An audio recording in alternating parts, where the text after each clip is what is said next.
Quel est donc l'objectif de Satan? Il est de corrompre et de cette façon précipiter l'Église de sa position spirituelle.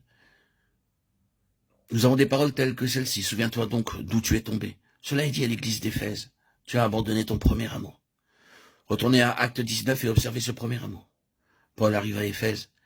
Et que se produit-il là, par sa présentation de Christ? Pourquoi beaucoup d'entre eux apportèrent leurs précieux, voire inestimables livres d'art magique et en firent un grand feu? Et l'évaluation qui, en effet, représente une somme immense. Et tout cela partit en flammes. Dans une vallée comme Éphèse, où Démétrius est si motivé par les profits des affaires, où le capitalisme est un facteur si important, où l'argent représente beaucoup, une immense fortune est ainsi sacrifiée. Pourquoi? Parce qu'ils se tournèrent vers le Seigneur de tout leur cœur. Le témoignage de Jésus est accepté et établi. Quelle chose! Vous vous souvenez de l'entretien de Paul avec les anciens d'Éphèse? Quelle merveilleuse révélation!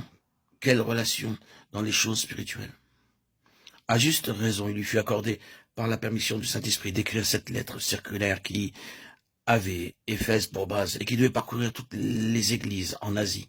Une lettre de dévoilement céleste. Quelle révélation, quelle position! Et maintenant, dans Apocalypse 2, il est écrit à Éphèse, tu as abandonné ton premier amour, tu n'apprécies pas Christ, tu n'apprécies pas l'héritage, tu n'apprécies plus les choses célestes comme auparavant. Souviens-toi donc d'où tu es tombé. Tombé. Ici, nous trouvons un effondrement spirituel. L'œuvre de Satan ayant précipité Éphèse de sa position céleste. Ainsi, le vainqueur est la personne ou la compagnie qui tient bon en faveur de la pleine révélation de Dieu.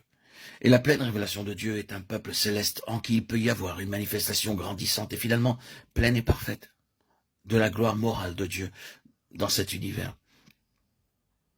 C'est la cité, la nouvelle Jérusalem descendant du ciel d'auprès de Dieu, ayant la gloire de Dieu, son éclat étant semblable à celui d'une pierre très précieuse. C'est là le but auquel Dieu travaille. Donc, bien-aimés, souvenez-vous que l'autorité de ce monde et de cet univers a son centre dans les lieux célestes. N'oublions pas cela.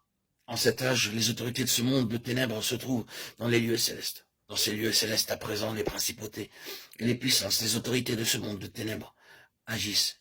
Et elles font leur œuvre complètement. Oh oui, il n'y a jamais eu de temps comme celui-ci. L'œuvre méchante de Satan se manifeste parmi les nations. Leur dégradation morale apparaît avec toujours plus d'évidence. L'autorité est là, dans les lieux célestes, aussi loin que ce monde en dehors de Christ est concerné.